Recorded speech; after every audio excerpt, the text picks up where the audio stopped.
जय हिंद। नमस्कार प्यारे छात्रों आप सभी छात्रों के लिए लेकर आ चुके हैं डस्ट ऑफिसनो की सेंट्रल आइडिया। आप सभी छात्रों को पता है कि हमारा जो टारगेट है 2025 एग्जाम है, यानी कि जिन भी छात्रों का फरवरी मार्च में पेपर होने वाला है उन सभी छात्रों के लिए यह वीडियो रामबाण साबित होगा। छात्रों ध्यान दीजिएगा, डस्ट ऑफिसनो की सेंट्रल आइडिया अगर आप समझ लेते हैं तो आपको इस चैप्टर में किसी प्रकार से दिक्कत नहीं आएगी। तो चलिए बात करते हैं सेंट्रल आइडिया इस पोयम की।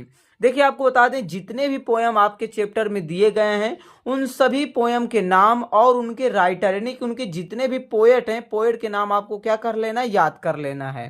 जैसा कि आपको पता है डस्ट ऑफिसनो की जो पोएट है उनका नाम है रॉबर्ट फ्रॉस्ट। चलिए इस पोयम की शुरुआत करते हैं। Dust of snow is a small poem, यानी कि जो डस्ट ऑफ स्नो है एक छोटी सी कविता है, कंपोज्ड बाय रॉबर्ट फ्रॉस्ट, जो कि रॉबर्ट फ्रॉस्ट जी के द्वारा क्या की गई, लिखी गई है। The poet was standing under the hemlock tree, यानी कि जो कवि होते हैं वो हेमलॉक ट्री के नीचे क्या होते हैं, खड़े हुए होते हैं। Suddenly snow falls on the poet, अचानक, सडनली मतलब होता है अचानक से कोई काम हो जाना। अचानक snow falls on the poet, अचानक उनके ऊपर क्या होती है, बर्फ गिरती है। किनके ऊपर, कवि के ऊपर अचानक से बर्फ गिरती है। अब कैसे गिरती है, ड्यू टू, के कारण, सब मूवमेंट ऑफ अ क्रो, यानी कि कौवे की कुछ चहल के कारण, कौवे की कुछ हलचल के कारण उनके ऊपर क्या होती है, बर्फ के कण गिरते हैं छोटे छोटे। But this ordinary natural happening, लेकिन दिस मतलब हो गया यह, ऑर्डिनरी मतलब हो गया सामान्य, नेचुरल मतलब प्राकृतिक, हैपनिंग मतलब घटना। ये सामान्य नेचुरल घटना यानी कि यह सामान्य प्राकृतिक घटना brings a change in his mood, क्या करती है, कवि के मूड में परिवर्तन लाती है। कवि का मूड क्या होता है, खुश हो जाता है। देखिए, इस पोयम में बताया यह जाता है कि जो कवि होते हैं शुरुआत में वो क्या होते हैं, दुखी होते हैं, लेकिन जैसे ही उनके ऊपर बर्फ के छोटे छोटे टुकड़े गिरते हैं उनका जो दिन होता है, नहीं उनका जो बचा हुआ दिन होता है बच जाता है और कवि क्या हो जाते हैं, हैप्पी हो जाते हैं। आगे की लाइन जरा ध्यान से देखेंगे। इट ग्लाइडेंस हिज हार्ट, ये क्या करती है, उनके हृदय को खुश कर देती है।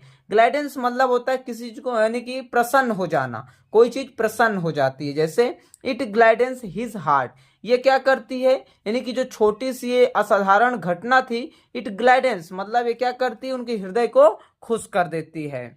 ही रियलाइज, उन्हें एहसास होता है, that falling of snowy flakes on him save the day, यानी कि उनको यह एहसास होता है कि जो स्नोवी फ्लैक्स मतलब होता है कि जो बर्फ के गुच्छे होते हैं, बर्फ के गुच्छे गिरने से क्या होता है, उनका जो बचा हुआ दिन होता है वो क्या हो जाता है, बच जाता है। अब वो क्या करेंगे, खुशी खुशी अपने दिन को गुजारेंगे। आगे देखिए 10, इस प्रकार वी कैन से, हम कह सकते हैं, दैट की central idea of the poem, यानी कि इस कविता का जो केंद्रीय भाव है, इज दैट है कि द पोएट वाज सैड, जो कवि थे पहले क्या थे, दुखी थे। बट फॉलिंग ऑफ स्नो, यानी कि उनके ऊपर बर्फ के कण गिरने से, मेक्स हिम हैप्पी, वो क्या हो जाते हैं, प्रसन्न हो जाते हैं। इस प्रकार से आप समझ सकते हैं। आगे देखिए, द पोयम प्रेजेंट्स, यानी कि जो कविता है प्रेजेंट करती है, दिखाती है, अब मूवमेंट, एक घटना को दिखाती है। मोमेंट मतलब होता है क्षण, ठीक है। The poem presents a moment, यानी कि जो कविता है एक क्षण को प्रस्तुत करती है।